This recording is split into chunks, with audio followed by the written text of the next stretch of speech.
এটা নিয়ে কাজ করছে। মানবতা বিরোধী অপরাধের হিসেবে তাদের বিচার নিশ্চিত করা হবে।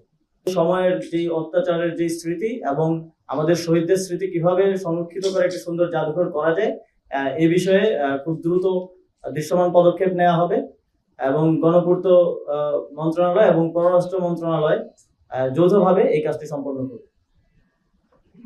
এই প্রশ্নটা দেশের জনগণ ডিসাইড করবে, যেহেতু একটি গণহত্যা আওয়ামী লীগ ঘটিয়েছে এই দেশে।